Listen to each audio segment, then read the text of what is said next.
যদি আপনার মায়া মমতা শুরু হয়ে যায়, আপনি আমাকে কোশ্চিনকালে কুরবানি করতে পারবেন না, তাহলে আপনি আল্লাহর কাছে অপরাধী বলে সাব্যস্ত হয়ে যাবেন। ও আব্বা জান, এই জন্য আমার চোখগুলো ভালো করে বেঁধে নিবেন এবং আমার চেহারাটা মাটির দিকে কাত করে শোয়াবেন, যাতে করে জবাইয়ের সময় আমার চেহারার দিকে নজর যেন না হয়। সুবহানাল্লাহ। কেমন সন্তান, কেমন সন্তান! যখন এই কথা যখন বললেন, ইব্রাহিম আলাইহিস সালাম সন্তানকে জবাই করার জন্য সম্পূর্ণ যখন প্রস্তুত যখন হয়ে গেল, এমন সময় আসমানের মধ্যে কান্নার আওয়াজ, জমিনের মধ্যে কান্নার আওয়াজ। আসমানবাসী ফেরেশতারা, জমিনবাসী ফেরেশতারা, এমনকি সমস্ত ফেরেশতারা, কীট পতঙ্গ, মাকলুকরা একসাথে কান্না শুরু করে দিল আর বলেন, ও আল্লাহ আপনার বন্ধুরে থামান, ও আল্লাহ আপনার বন্ধুরে ধৈর্য ধারণ করতে বলুন। আপনার বন্ধু আসলে তার সন্তানটাকে জবাই করে দিবে। ও আল্লাহ আমরা সহ্য করতে পারবো না রে, ও আল্লাহ, ও আল্লাহ আপনার বন্ধুরা আপনি রক্ষা করুন। এমন সময় কান্না যখন শুরু করে দিল, আল্লাহ পাক বলেন, তোমরা কিছু বুঝো না, তোমরা কিছু জানো না। দেখো ধৈর্যের ফলাফল হবে অনেক ভালো। জোরে বলুন সুবহানাল্লাহ। যখন কান্না আরম্ভ শুরু করে দেয়, ফালাম্মা আসলামা ওয়া তাল্লাহু লিল জাবিন ওয়া নাদাইনাহু আইয়া ইব্রাহিম কদ সাদ্দাকতার রুইয়া ইন্না কাযালিকা নাজিজুল মুহসিনিন।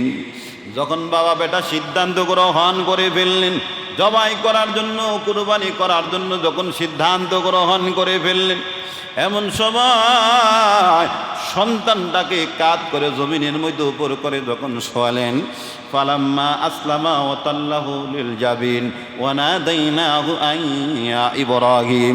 আল্লাহ তাআলা সূরা সফফাতের মধ্যে কত সুন্দর করে তুলে ধরেছেন, যখন একাকার হয়ে আত্মসমর্পণ করে যখন কুরবানি করবেন, এমন সময় অত্যন্ত ধারালো ছুরি, অত্যন্ত ধারালো ছুরি বলে লাগাইতে দেরি হয়, সব কিছু কর্তন করতে কোনো দেরি হয় না।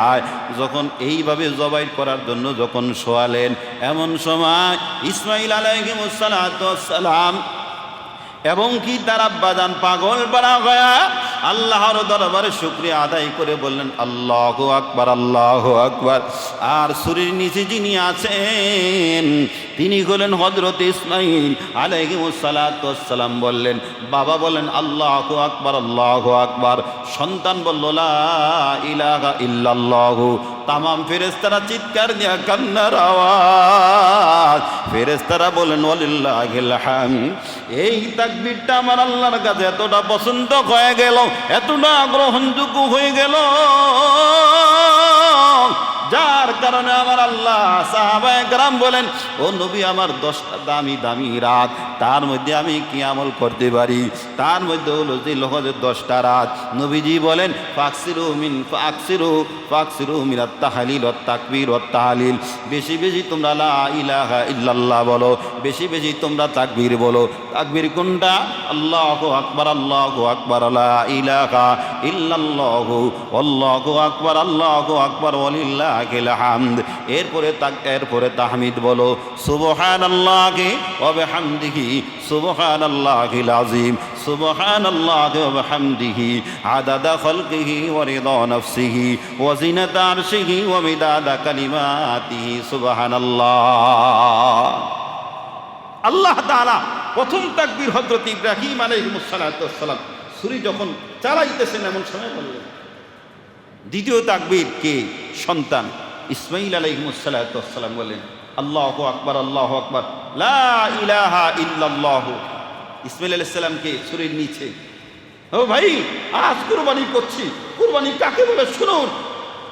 আর তামাম ফেরেশতারা, আসমানওয়ালারা, জমিনওয়ালারা, সমস্ত কীট পতঙ্গ, মাখলুকাত পর্যন্ত আওয়াজ দিলেন, ওয়ালিল্লাহিল হামদ। কিয়ামত পর্যন্ত এই তাকবীর আমার আপনার জন্য ওয়াজিব হয়ে গেল। সুবহানাল্লাহ বলবেন না? আরে জোরে বলুন না সুবহানাল্লাহ। আল্লাহ শব্দের আওয়াজ দেন। কার আওয়াজ দিবেন? হ্যাঁ ভাই, আল্লাহর আওয়াজ দিতে হবে। আল্লাহ আমাদের সকলকে বুঝবার তৌফিক দান করে দেন। জোরে বলুন আমিন। সম্মানিত হাজিরিন, একটু মনে হয় কষ্ট হচ্ছে কি বলেন? কুরবানি তো হচ্ছে নিজেকে বিলীন করে দেওয়া। হামসু ইসমা এইলো পেশাস সারবান সাধু খান্দা পেশতি গসে যায় বদ আমসু ইসমাইল পেশাস সারবান সাধু খান্দা পেশতি গসে যায় বদ। যদি কিছু হতে চাও তাহলে ইসমাইল আলাইহিসসালামের মতন নিজেকে বিলীন করে দাও। আমার আল্লাহ আপনাকে আমাকে দুনিয়া তো কামিয়াবি বানাবে, আখেরা তো আল্লাহ কামিয়াবি বানাবে। সুবহানাল্লাহ। ও নবীর উম্মত, আসুন বাস্তবতা কাকে বলা হয়। অনেক আলোচনা আমি সব দিয়ে গেলাম না, কেবলমাত্র যতটুকুন বলার দরকার এতটুকুই বললাম। যখন ছুরি চালায় হযরত ইব্রাহিম আলাইহিসসালাম এত জোরে চাপ দেয়, ছুরি কিন্তু চাপে ধরে না। বিসমিল্লাহি আল্লাহু আকবার বললেন, কোনো কাজ হয় না। একবার ছুরি চালায়, ভাবলেন মনে হয় কোনো কাজ হয় না কেন, নিশ্চয়ই মনে হয় ছুরির মধ্যে কোনো ধারযুক্ত কিছুই হয় না। এরপরে নবী আবার যখন পোজ দেওয়া শুরু করে দিল, আবার যখন জবে করা শুরু করে দিল, আল্লাহ পাক বলেন, নবী আমার ফালাম্মা আসলামা ওয়া তাল্লাহু লিল জাবিন ওয়া নাদাইনাহু আন ইয়া ইব্রাহিম কদ সাদ্দাকতার রুয়া ইন্না কাযালিকা নাযিল মুহসিনিন। আল্লাহ পাক বলেন, নবী খবরদার খবরদার খবরদার, আমি আল্লাহ যা পরীক্ষা করতে চেয়েছিলাম তা হয়ে গেল। আমি আল্লাহ আপনার দুজনের বিজয়ের মালা দান করলাম। জোরে বলুন সুবহানাল্লাহ। জবাই করার পূর্বে আব্বা যান এইভাবে যখন সন্তানের গা থেকে জামাগুলো যখন টান দিবেন, খুলবেন, আল্লাহ পাক বলেন, নবী না, জামা খোলার কোনো প্রয়োজন নাই, কিন্তু আমি আল্লাহ আপনাকে পরীক্ষা করলাম, পরীক্ষা বিজয় হয়ে গেলেন। তখন ইব্রাহিম আলাইহিসসালাম যখন দেখলেন ছুরি কোনো কাজ করে না, এরপরে ছুরিটা যখন নিক্ষেপ করলেন, কিতাবের মধ্যে আসছে, তাফসীরের মধ্যে আসছে, ছুরিটা বিশাল বড় দ্বিখণ্ডিত পাথরের সাথে লাগতে দেরি হয়, সাথে সাথে দ্বিখণ্ডিত হতে কোনো দেরি হয় না। জোরে বলেন সুবহানাল্লাহ। তাহলে বুঝতে হবে কি পরিমাণ তীক্ষ্ণ ধার ছিল, দ্বিখণ্ডিত হতে কোনো দেরি হয় নাই। এমন সময় আল্লাহ পাক রব্বুল আলামিন হযরত জিবরিল আমিন আলাইহিসসালামকে বললেন, এরে জিবরাইল, যাও যাও, জলদি করে যাও, তাড়াতাড়ি আমার বন্ধুর সামনে জান্নাত থেকে একটা তুমি বাহন নিয়ে যাও। জান্নাত থেকে বাহন নিয়ে আসলেন, দুম্বা নিয়ে আসলেন, জান্নাত থেকে দুম্বা নিয়ে আসলেন। ও নবীর উম্মত, যখন আপনার কুরবানি হলো না, যখন তিনি জবাই করতে পারলেন না, দেখলেন পাশে সুন্দর করে দাঁড়ানো আছে, আল্লাহর ফেরেশতা নিয়ে আসছেন, জান্নাত থেকে নিয়ে আসছেন। এরপরে সন্তান যেহেতু কুরবানি হয় নাই, এমন সময় আল্লাহ পাক বলেন, নবী আমার আর কুরবানি করার প্রয়োজন নাই, তাড়াতাড়ি আমি আল্লাহ জান্নাত থেকে যে পশু হাজির করলাম তাকে আপনি কুরবানি করুন, তাকে আপনি জবাই করুন। ওই আপনার তখন ওই পশুটাকে আল্লাহর জন্য কুরবানি করে দিল। জোরে বলুন সুবহানাল্লাহ। আল্লাহর জন্য কুরবানি করে দিল। এবার আসুন, এটা কোন কুরবানি, কোন পশু? ওয়াফাদাইনাহু বিযিবহিন আযীম। আল্লাহ পাক বলেন, মহান এক পুরস্কার আমি আল্লাহ তাআলা দিলাম, ফিদিয়া দিলাম। এটা আসুন কোন দুম্বা বা কোন জান্নাতের জমিন থেকে নিয়ে আসলেন? এইটা হলো হযরত আদম আলাইহিসসালামের দুই সন্তান ছিল, হাবিল আর কাবিল। যার কুরবানি আল্লাহর কাছে কবুল হয়ে গেল, যার কুরবানি আল্লাহর কাছে পছন্দ হয়ে গেল, ওই কুরবানি এটা হলো এই কুরবানি যেটা জান্নাতের জমিনের মধ্যে খায়া দায়া মোটা দাদা হওয়া এত সুন্দর হুরুন ঈন, যেটা দেখলি চোখটা ঠান্ডা হয়ে যায়, দেখলি চোখটা একেবারে শীতল হয়ে যায়। এমন দামি একটা জিনিস আল্লাহ পাক রব্বুল আলামিন জান্নাত থেকে হযরত ইব্রাহিম আলাইহিসসালামের সামনে নিয়ে আসলেন। আর বলেন, নবী আমার আর সন্তানের কুরবানি করার প্রয়োজন নাই, তাড়াতাড়ি পশুটা কুরবানি করে দেন। সুবহানাল্লাহ। ও ভাই, যার কুরবানি পছন্দ হলো তার কুরবানিটাকে আল্লাহ এত বছর পর্যন্ত জান্নাতের জমিনের মধ্যে খায়া দায়া মোটা তাজা হয়া ওই কুরবানিটাকে আল্লাহ পছন্দ করে কবুল করে, ওই কুরবানিটাকে সময় মতন আল্লাহ তাআলা যাকে বন্ধু বলে ঘোষণা করেছেন, ইব্রাহিম আলাইহিসসালামের পবিত্র হস্ত ওই পশুটাকে কুরবানি করে দিলেন। সুবহানাল্লাহ বলবেন, আরো জোরে বলুন সুবহানাল্লাহ। জবাই করে দিলেন। তাহলে কি বুঝলাম? নবীজি বলেন আমি আপনি যে কুরবানি করছি সব কুরবানিগুলো যেগুলো আল্লাহর কাছে কবুল হলো, সব কুরবানিগুলো জমা হয়ে ফুলসরাতের পূর্বক্ষণে একটা বাহন হবে, বিশাল বড় বাহন হবে। আপনি কুরবানি করছেন, সভাপতি সাহেবকে, সেক্রেটারি সাহেব, আরও যারা আছেন মসজিদের ঊর্ধ্বতন কর্মকর্তা, এরপরে যত মুসল্লিয়ানে কেরাম আছেন, সবাই যে কুরবানি করছেন, শর্ত হলো কার জন্য? একটু জবানটা খুলুন না, কার জন্য? আপনি নিয়ত করুন আল্লাহর জন্য, গোস্ত ফিরি, সকল কিছু ফিরি। আল্লাহ পাক বলেন, আমার কথা এতক্ষণ শুনতে আপনাদের মনে একটু খারাপ লাগছে, এবার আল্লাহর কথা আল্লাহ পাক বলেন, লা ইয়ানালাল্লাহু লুহুমুহা ওয়ালা দিমাউহা ওয়ালাকিন ইয়ানালুহু তাকওয়া মিনকুম। ও বান্দা, তোর 10 লাখ টাকার, তোর 20 লাখ টাকার, 55-56 লাখ টাকার কুরবানি আমি আল্লাহর কাছে এক টুকরো গোস্ত যায় না, সামান্য পরিমাণ রক্ত যায় না। কিন্তু বান্দা, তুমি কার জন্য কুরবানি করলা, ওই নিয়তটা আমি আল্লাহর কাছে যাই। এই জন্য আল্লাহ পাক বলেন, লা ইয়ানালাল্লাহু লুহুমুহা ওয়ালা দিমাউহা ওয়ালাকিন ইয়ানালুহু তাকওয়া মিনকুম।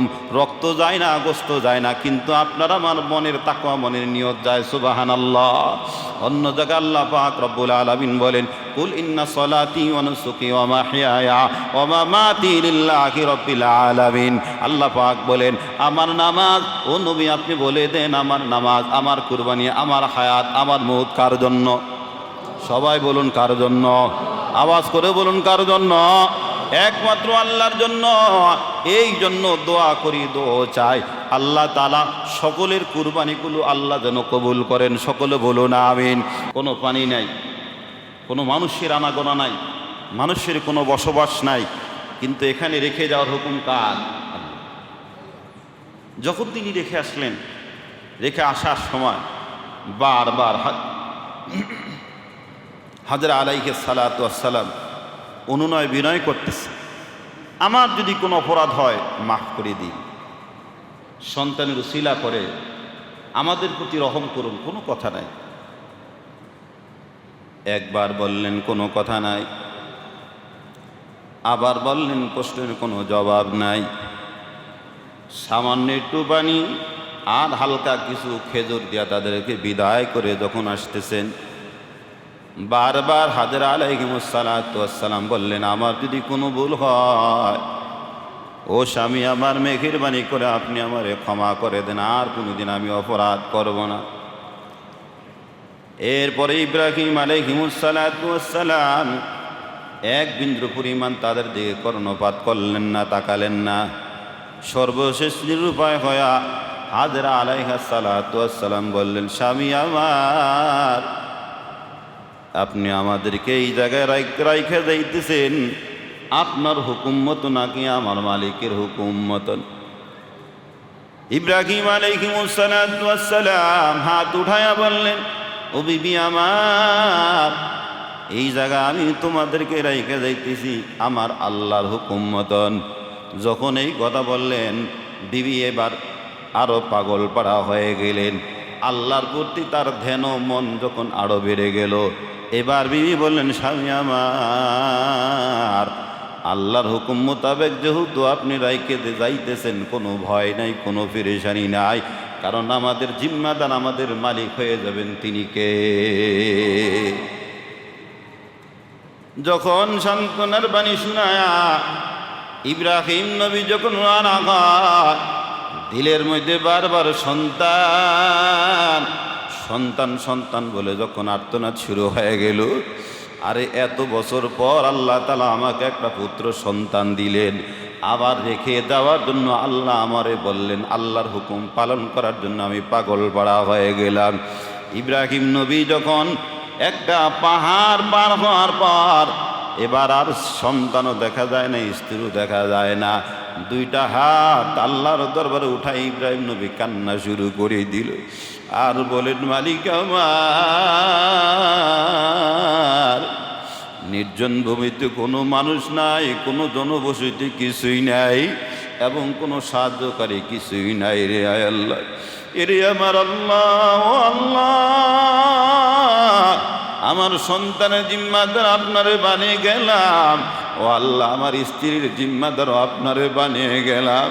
ও আল্লাহ, তাদের জন্য রিজিকের আপনি ব্যবস্থা করে দেন, সম্পূর্ণ সকল কিছুর ব্যবস্থা করে দেন।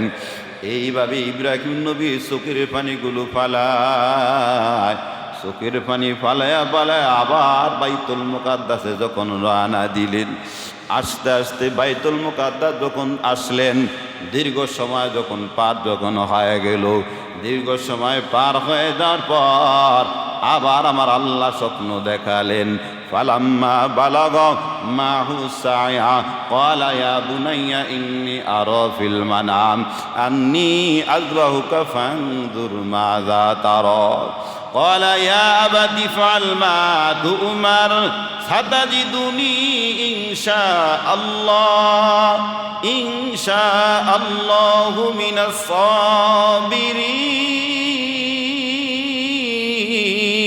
الصابرين। এমন সময় আল্লাহ পাকের পক্ষ থেকে আবার ফয়সালা হয়ে গেল, ও নবী আমার, ও বন্ধু আমার, আর দেরি করা যাবে না। সন্তানে কোন উপনীত বয়স যখন হয়ে গেল, এমন সময় আল্লাহ পাক বলেন আবারও পরীক্ষার জন্য রেডি হয়ে যান। আল্লাহ পাক রব্বুল আলামিন 9 তারিখ নবী স্বপ্ন দেখলেন, 8 তারিখ নবী স্বপ্ন দেখলেন, 9 তারিখ স্বপ্ন দেখলেন, 8 তারিখ স্বপ্ন দেখলেন।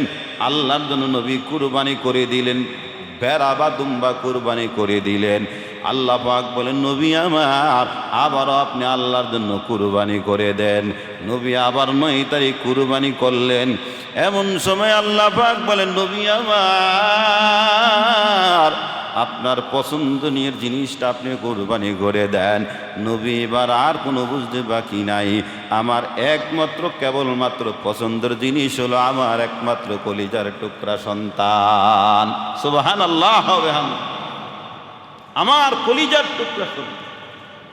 এবার আর দেরি করলেন না, পয়গম্বর ইব্রাহিম আলাইহিস সালাতু ওয়াস সালাম রওনা হয়ে গেল। আস্তে আস্তে আস্তে আস্তে আল্লাহর নবী হযরত ইব্রাহিম আলাইহিস সালাতু ওয়াস সালাম মক্কাতুল মুকাররমা যখন চলে আসলো, এমন সময় তার পূর্বের একটু ঘটনা না বললে নয়। হযরতে হাজেরা আলাইহিস সালাতু ওয়াস সালাম যখন দেখলেন 2-1 দিনের মধ্যে পানিও শেষ, খেজুরও যখন শেষ হয়ে গেল, এবার মা বাঁচার বড় প্রয়োজন, সন্তানও বাঁচারও প্রয়োজন আছে নাকি নাই? কারণ পানিও শেষ, খেজুর শেষ।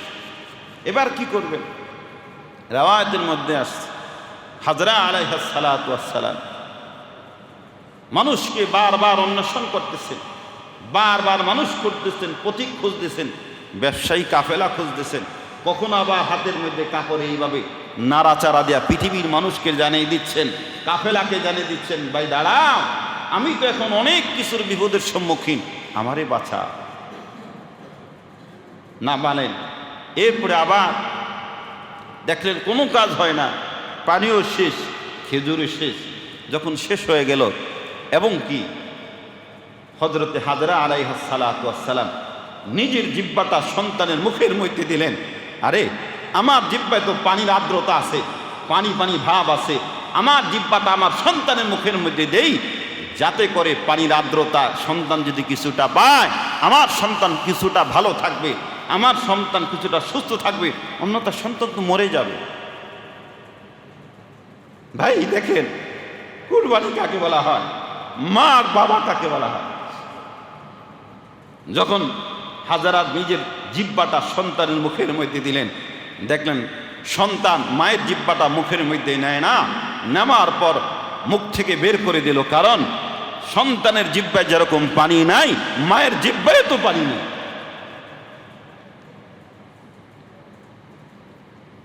হাজরা আলাইহিস সালাতু ওয়াস সালাম বিচলিত হয়ে গেলেন, আর তিনি বুঝতে বাকি নাই, আর বলে না, আল্লাহ, আমার সন্তান মানে এখন আমার সামনের দিকে বিদায় হয়ে যাবে রে আল্লাহ, আর মানে বাঁচবে না। যখন এরকম আত্মবিশ্বাস যখন হয়ে গেল, এরপরে হাজরা বলেন, আল্লাহ, আমার সন্তান আপনি আমার থেকে নেন কিভাবে আল্লাহ, আমি একটু দেখে দেখ মোরে আল্লাহ। এই মনোভাব নিয়ে হাজেরা একবার সফায় দৌড়ায়, আবার মারোয়ায় দৌড়ায়, আবার পাগলপাড়া হয়ে দৌড়ায়। আম্মাজান বলে, দেখি আমি কারো কাছে কোনো পানি পাই কিনা, খাবার পাই কিনা। পাগল হয়ে আম্মাজান যখন দৌড়ায়, এই জন্য আমার আল্লাহ ওই হাজেরার ওই নিদর্শনগুলো আল্লাহ রেখে দিলেন। যতক্ষণ পর্যন্ত হাজেরার মতন পাগল পানা হয়ে সফা মারোয়ায় দৌড়াদৌড়ি না করবি, আমি আল্লাহ কারো হজ কবুল করব না। সুবহানাল্লাহ। কেমন আদর্শ আর কেমন কুরবানি। এরপরে হাজেরা যখন সন্তানের কাছে যখন বসে গেলেন, এমন সময় গাইবে একটা আওয়াজ। সন্তান যখন পাগুলো ওঠা নামা যখন করতেছে, এমন সময় পায়ের নিচ থেকে মাটিগুলো যখন সরে গেল, ওই বরাবর হজরতে আল্লাহর পয়গাম্বর, আল্লাহর ফেরেশতা ওই বরাবর জিবরিল আমিন যখন থাবা দিলেন, মাটিগুলো যখন সরে গেল, ওই জায়গা থেকে জমজম কূপ আরম্ভ হয়ে গেল। সুবহানাল্লাহ। যখন জমজম কূপের পানি যখন আরম্ভ হয়ে যায়, এমন সময় মা হাজেরা আল্লাহর দরবারে শুকরিয়া আদায় করলেন, আলহামদুলিল্লাহ। এরপরে আম্মা হযরত হাজেরা নিজ জমজমের কূপের পানি পান করলেন, সন্তানকে পান করালেন। যতগুলো থইলা ছিল, যতগুলো মশক ছিল, সব ভরপুর করে দিলেন। ভরপুর করে দেওয়ার পর মা হাজেরা সুন্দর করে বান দিলেন। এরপরে পানি যখন এদিক সেদিক চলে যায়, মা হাজেরা বলেন, ইয়া জমজম, ইয়া জমজম, হে পানি তুই থেমে যা, পানি তুই থেমে যা। আপনার আমার পয়গম্বর মদিনাওয়ালা নবী মুহাম্মদুর রাসূলুল্লাহ সাল্লাল্লাহু আলাইহি ওয়াসাল্লাম বলেন, ওই দিন যদি মা হাজেরা পানি যদি বান না দিতেন, পানি বন্ধ না করতেন, কিয়ামত পর্যন্ত সমস্ত মানুষ জমজম কূপের পানি খাই তারা বাঁচতে পারত। আল্লাহু আকবার বলেন। মা হাজেরা বান দিলেন, আরে পানি তো ডানে বামে চলে যেতেছে, অনেক দামি পানি ডানে বামে চলে যেতেছে, বান দিলেন। এমন সময় নবীজি বলেন, যদি বান না দিতেন তাহলে কিয়ামত পর্যন্ত সমস্ত মানুষ জমজম কূপের পানি খাই তারা বাঁচতে পারতো। আল্লাহু আকবার বলেন। যদি বান না দিতেন। সম্মানিত হাজিরিন, যখন পানি যখন এই জায়গা থেকে উঠতেছে, এবার পর্যায়ক্রমে আস্তে আস্তে বসতি এই জায়গায় বসে গেলেন। মক্কার ডানে বামে খুব বসতি বসে গেলেন। অনেক আপনার ব্যবসায়ী কাফেলেরা সবাই মা হাজেরার সম্মান আল্লাহ কিভাবে বাড়ায়, সবাই মা হাজেরাকে সবাই মা বলে ডাকা শুরু করে দিল। আর এই সন্তানের একটা উপাধি দিলেন, ইসমাইলের একটা উপাধি দিলেন, বানু ফিস সামা। আরে এত জমিনের পানি না, এত আসমানের পানির সন্তান। আল্লাহু আকবার বলেন। সম্মান বাড়ে না কমে? সবাই বলেন, আরে কথা বলেন, সম্মান বাড়ে না কমে? সন্তান সম্মান দৈনন্দিন মুহূর্তের মধ্যে বৃদ্ধি করে দেন তিনি কে? আল্লাহ বৃদ্ধি করে দেন। যাই হোক, এরপরে ফালাম্মা বালাগম, যেটা হলো আমার মেইন আলোচনার স্থান, কেন্দ্রবিন্দু যেটাকে বলা হয়, ফালাম্মা বালাগম মা হুসায়া ক্বালা ইয়া বুনাইয়া ইন্নী আরা ফিল মানাম। যখন বাবার সাথে সন্তান কাজ করার উপনীত বয়সে যখন পৌঁছে গেল, বেদায়া ওয়ান নেহায়া কিতাবের মধ্যে আসছে, 14 বছরের যখন কাছাকাছি হলেন, অন্য কিতাবের মধ্যে আসছে করিবুল বুলুগের যখন কাছাকাছি গেলেন, অর্থাৎ আপনার 14 বছর বা 13.5 বছর, এই বয়সে যখন পৌঁছল, বাবার সাথে কাজ করার মোটামুটি একটা বয়স, কি বলেন, হাটে যায়, বাজারে যায়, কখনো কাজ করতে যায়, কখনো অনেক কিছু সম্ভব, এমন বয়সে যখন পৌঁছলেন, আল্লাহ পাক বলেন, নবী আমার আবার পরীক্ষার জন্য তৈরি হয়ে যান। আল্লাহু আকবার বলেন, জোরে বলেন আল্লাহু আকবার। দেখেন হালত কাকে বলা হয়। রওনা হয়ে গেলেন। 8 তারিখ আল্লাহর জন্য কুরবানি করলেন, 9 তারিখ কুরবানি করলেন, জবা করে দিলেন। এরপরে আল্লাহ পাক বলেন, নবী আপনার পছন্দনীয় জিনিসটা কুরবানি করুন। আজ আমি এই ঘটনার আগে একটু আমার মেসেজ শুনেন। আমরা সবাই ঢাকা শহরের মানুষ, 5 লাখ টাকা দিয়ে কুরবানি করি, 10 লাখ টাকা দিয়ে কুরবানি পশুটা ক্রয় করার পর ফেসবুকে স্ট্যাটাস দেই, কি বলে, হ্যাঁ, বন্ধু বান্ধবদের মাধ্যমে শেয়ার করে দিই আমরা যে এত টাকা দিয়ে কুরবানি করলাম। ও ভাই, এটা তো যশ খ্যাতির জন্য আপনি করলেন, আল্লাহর জন্য তো করলেন না। কি বলেন, ভুল বললাম নাকি? বাস্তবতা এটাই, যশ খ্যাতি হবে, আপনার সুনাম সুকৃতি সব জায়গায় ছড়িয়ে ছিটে যাবে। কসম আল্লাহ, এটার নাম কুরবানি না। কি রাগ করেছেন নাকি? আর কথা বলেন, আপনারা কি রাগ করেছেন? তাহলে বাস্তবতা একটু সামনে আসুন। এটার নাম কুরবানি নয়, এটার নাম হলো আপনার যশ খ্যাতি। দুনিয়াতে যেহেতু থাকতেছেন, আপনার সুনাম সুখ্যাতি বৃদ্ধির জন্য আপনাকে কেউ বলবে 50,000 টাকা দিয়ে কুরবানি করলেন, কি হলো না হলো, আপনার সুনাম সুখ্যাতি পাওয়া গেল না। আর যখন আপনি অনেক চড়া মূল্য দিয়ে আপনার গবাদি পশু যখন কিনবেন, আপনার সুনাম সুখ্যাতি সব জায়গায় ছড়িয়ে ছিটিয়ে যাবে। এটার নাম কুরবানি নয়। আল্লাহ আমাদেরকে বুঝার মতো তৌফিক দান করে দেন। সকলে বলুন আমিন। আসুন, আল্লাহ পয়গম্বর ইব্রাহিম আলাইহিস সালাম মক্কায় আসলেন। আসার পর এমন সময় মক্কার মধ্যে পা দিলেন, কিন্তু আজ থেকে শুরু করে 1400 বছরের আগের বা 15 বছরের আগের মক্কা এখনকার মক্কা এক নয়। নবী বিচলিত হয়ে গেলেন, আল্লাহর দরবারে শুকরিয়া আদায় করলেন, আলহামদুলিল্লাহ। এরপরে তিনি যখন বাসায় যাবেন এমন সময় ইসমাইলের লগে দেখা, কিন্তু ভাগ্যের নির্মম পরিহাস, ইসমাইল আলাইহিস সালাম দিলের মধ্যে বড় মায়া লাগতেছে মানুষটাকে দেখার পর, নবীকে দেখার পর বড় মায়া লাগতেছে। ওনাকে আব্বা বলে ডাক দেই, ডাক দিয়ে আবার কি হয় না হয়, যদি উনি আমার আব্বা না হয়, ও ভাই ওনাকে আব্বা বলতে আমার মন চায়, যদি আমার আব্বা না হয়। দিলের মধ্যে এই জিনিসটা কাজ করতেছে। নবী আবার সন্তানকে সন্তান বলে ডাক দিবেন, আবার কেমন জানি মনে হয়, চিনতে পারতেছেন না এমন সময়। এখনো কিন্তু আপনার পরিচয় গোপন ওপেন করেন নাই, এখনো পর্যন্ত গোপন। বারবার সন্তানের মন চায়, আর ঈদের দিন আমি মানুষটাকে আব্বা বলে ডাক দেই, উনি আমার পিতা হবে। দিলের মধ্যে বারবার যখন এমন চাওয়া আর পাওয়া যখন শুরু হয়ে গেল, এমন সময় সন্তানও বাসায় যায়। ইব্রাহিম নবী যখন বাসায় হাজির হয়ে গেল, বাসায় হাজির হয়ে যাওয়ার পর ইব্রাহিম আলাইহিস সালাম তার স্ত্রীকে বলেন, ও হাজেরা। স্ত্রী লাব্বাইক বলে আওয়াজ শুরু করে দিল, ও পয়গম্বর আমি হাজির হয়ে গেলাম। সুবহানাল্লাহ। আজ থেকে 1414 বছর আগে এই জায়গায় রাইখে গেলেন, এরপরে আবার 14 বছর পরে আসলেন, কিন্তু যখন ডাক দেয় সাথে সাথে স্ত্রী সাড়া দিলেন। এরপরে বললেন, বিবি আমার আর কথা বিলম্ব করা যাবে না, তাড়াতাড়ি সন্তানটাকে তুমি সাজিয়ে দাও। যখন এই কথা বললেন, স্ত্রীও সন্তানটাকে সাজানোর জন্য রেডি হয়ে গেল। এরপরে সন্তান বুঝলেন উনি আমার আব্বা।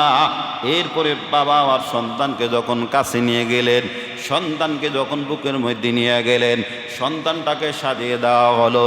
সন্তানটাকে সাজিয়ে দেওয়ার পর এরপরে মিনাতে নিয়ে গেলেন, যেখানে কুরবানি করা হয়। ওই জায়গায় নিয়ে যাওয়ার পর কোমরের মধ্যে রশি এবং কোমরের মধ্যে সুন্দর করে ছুরিটা লটকানো আছে।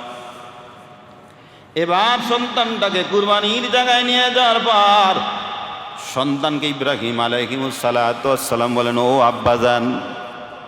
ফালাম্মা বালাগা মাহু সায়া ক্বালা ইয়া বুনাইয়া ইন্নী আরা ফিল মানাম আন্নী আযবাহুকা ফানজুর মাযা তারা। ক্বালা ইয়া আবাতি ফাআল মা তু'মার সাতাজিদুনি ইনশাআল্লাহু মিনাস সাবিরিন।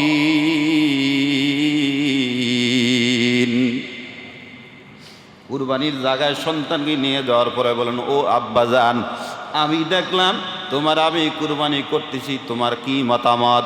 কোন জায়গায় নেওয়া যাওয়ার পর কুরবানির জায়গায় নিয়ে যাওয়ার পর সন্তানকে বলে, ও আব্বাজান, আমি দেখলাম তোমার স্বপ্নের মধ্যে কুরবানি করতেছি, তোমার কি মতামত তুমি বলো। এবার সন্তান আর বিচলিত হলেন না, প্রশ্নের আর কোনো পাল্টা প্রশ্ন না করে সন্তান বাবাকে বলে দিলেন, ইয়া আবাতি ফাআল মা তু'মার সাতাজিদুনি ইনশাআল্লাহু মিনাস সাবিরিন। ও আব্বাজান, আপনি যেই স্বপ্ন দেখলেন দ্রুত বাস্তবায়ন করুন, তবে আপনি আমাকে ধৈর্যশীলদের মধ্যে পাবেন, অধৈর্যশীলদের মধ্যে কখনো আপনি পাবেন না। জোরে বলুন সুবহানাল্লাহ। কথা বলেন। কয়, তোরা আমি এমন জায়গায় আসছি, তুমি বললো তোমার সাইজ করবো, না বললো তোমার সাইজ করবো। আমরা বলি কি বলি না? কথা বলেন না কেন? আমরা বলি। কেমন জায়গায় তোমারে নিয়ে আসলাম, হয়তো ইচ্ছাই খাবি, অন্যথা অনিচ্ছায় খাবি। এমন সময় সন্তান বলেন, আব্বাজান আমি কোরবানির জন্য সম্পূর্ণ প্রস্তুত, তবে বাসায় বললে আমার জন্য একটু ভালো হতো। কেননা দীর্ঘদিন পর্যন্ত, দীর্ঘ বছর পর্যন্ত আমার আম্মাজান আমাকে ছোটবেলা থেকে লালন পালন করে এ পর্যন্ত বড় করেছেন। আমার আম্মাজানের কাছে শেষ বিদায়ের সালাম জানায় আমি এখানে রওনা হয়ে যেতাম, এখানে আসতাম, কোনো বিলম্ব করতাম না। এক রেওয়ায়ত, অন্য রেওয়ায়ত আছে কোনো কথা বলেন না, কথা না বইলা ও ভাই কুরবানি কাকে বলা হয়, দেখুন কুরবানি কাকে বলা হয়। আরো রেওয়ায়ত আছে, আব্বাজান বিলম্বিত করবেন না, তবে আমার ব্যবহৃত জামা আর কাপড়গুলো, রক্তমাখা জামা কাপড়গুলো, এক রেওয়ায়তে আসছে আমার মাকে দেখাবেন না, আরো এক রেওয়ায়তে আসছে আপনি আমার মাকে দেখাবেন। আমার মা বলবো আলহামদুলিল্লাহ, লক্ষ লক্ষ অগণিত মিলিয়ন মিলিয়ন কোটি কোটি সন্তান থেকে আমার সন্তানকে আমার আল্লাহ কুরবানির জন্য কবুল করছে, আলহামদুলিল্লাহ। আরো জোরে বলুন আলহামদুলিল্লাহ। এই কথা যখন বললেন বাবা আরো পাগল বাড়া হয়ে গেলেন।